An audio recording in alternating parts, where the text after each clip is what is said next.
විශ්ව ආකර්ෂණ ద్వාර විවෘත කරගන්නේ කෙසේද? ආයුබෝවන් හැමෝටම.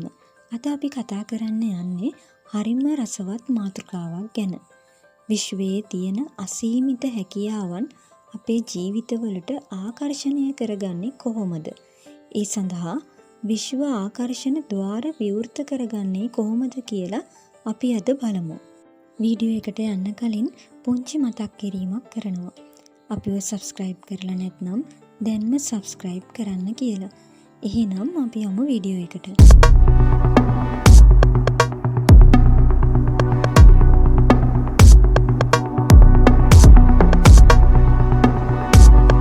විශ්ව ආකර්ෂණ ద్వාර කියන්නේ මොනවාද? ඇත්තටම මේවා භෞතික ద్వාර නෙවෙයි. මේවා අපේ මනසේ සහ විශ්වය අතර තියෙන සම්බන්ධතාවය ශක්තිමත් කරන සංකල්පීය ద్వාර. මේවා විවෘත කර ගැනීමෙන් අපිට පුළුවන් අපේ සිහින, අරමුණු සහ අවශ්‍යතාවය විශ්වයට යවලා ඒවා යථාර්ථයක් කරගන්න. මේක විශ්ව ශක්තිය අපේ වාසියට පෝෂණය කරගන්නවා වගේ දෙයක්. එහෙනම් අපි බලමු කොහොමද මේ ద్వාර විවෘත කරගන්නේ කියලා. විශ්ව ආකර්ෂණ ద్వාර විවෘත කිරීමේදී විශ්වාසය අත්‍යවශ්‍ය සාධකයක්. ඔබ ඉල්ලා සිටින දේ විශ්වයෙන් ඔබට ලැබෙන බවට ඔබට පූර්ණ විශ්වාසයක් තිබිය යුතුයි. සැකයන් සහ බිය මෙම ద్వාර වසා දමන ප්‍රධාන බාධක වෙනවා. ඔබ ඔබේ අරමුණු විශ්වයට බාර දුන් පසු ඒවා ලැබෙන ආකාරය ගැන අධික ලෙස කනස්සලු නොවි විශ්වාසයෙන් සිටින්න.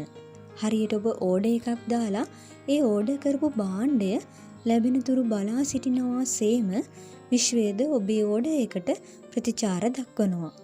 ඔබ කොළ කෑල්ලක් ගෙන මෙසේ ලියන්න. මට අවශ්‍ය දේ විශ්වය මට ලබා දෙයි. මම විශ්වයේ අසීමිත හැකියාවන් විශ්වාස කරමි. වැනි ධනාත්මක වාක්‍ය නිතරම කියවන්න. ඒ වගේම භාවනාව තුළින් ඔබේ මනස සංසුන් කර විශ්වය සමග ඔබේ සම්බන්ධතාවය ශක්තිමත් කරගන්න. පළමුවෙන්ම ඔබට මොනවද අවශ්‍ය කියලා පැහැදිලිව දැනගන්න ඕනේ. ඔබට සල්ලිද, සතුටද, හොඳ රැකියාවක්ද, නිරෝගී ජීවිතයක්ද මේවා පැහැදිලිව හඳුනා ගන්න. ඔබේ අරමුණු හීනයක් වගේ බොඳ වෙලා තියෙනවා නම් විශ්වයට ඒක තේරෙන්නේ නැහැ. හරියට ඔබ Google search එකක මොනවද හොයන්න කියලා දන්නේ නැතිව ටයිප් කරනවා වගේ වැඩක්. ඔබේ අරමුණු ලියන්න. ඒවා ගැන හිතන්න. ඔබට ඒවා ලැබුණා වගේ දැනෙන්න ඉඩ අරින්න. දෙවන පියවර ධනාත්මක සිතිවිලි. ඔබේ සිතිවිලි විශ්වයට සංඥා යවනවා. ඔබ නිතරම ඍණාත්මක දේවල් ගැන හිතනවා නම් ඔබට ලැබෙන්නේත් ඍණාත්මක දේවල්ම තමයි.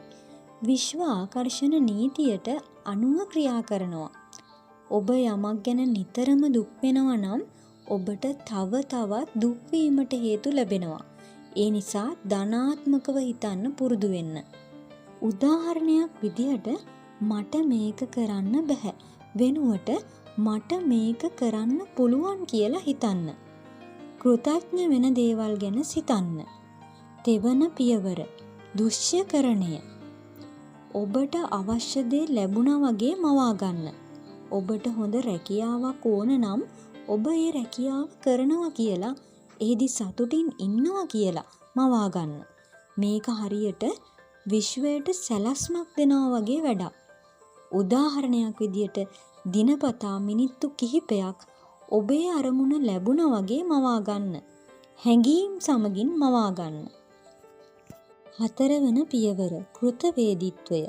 ඔබට දැනටමත් ලැබිලා තියෙන දේවල් ගැන කෘතඥ වෙන්න.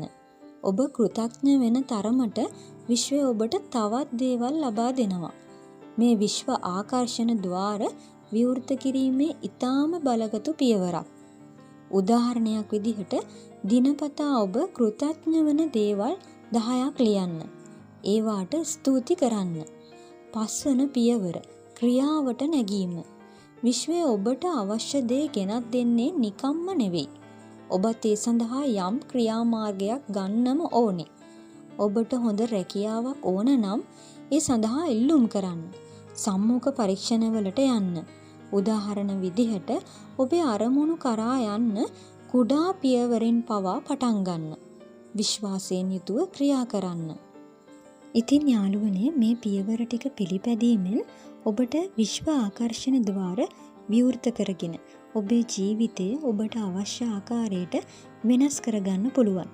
මතක තියාගන්න මේක එක රැයකින් වෙන දෙයක් නම් නෙවෙයි. ඉවසීමෙන් සහ කැපවීමෙන් දිගටම මේ දේවල් කරන්න. මේ වීඩියෝව ගැන ඔබේ අදහස් පහලින් කමෙන්ට් කරන්න. වීඩියෝවට ලයික් එකක් දාලා අපේ channel එක subscribe කරන්න අමතක කරන්න එපා. අපි තවත් මේ වගේ වීඩියෝ එකකින් හමු වෙමු. ඔබට සුබ දවසක්.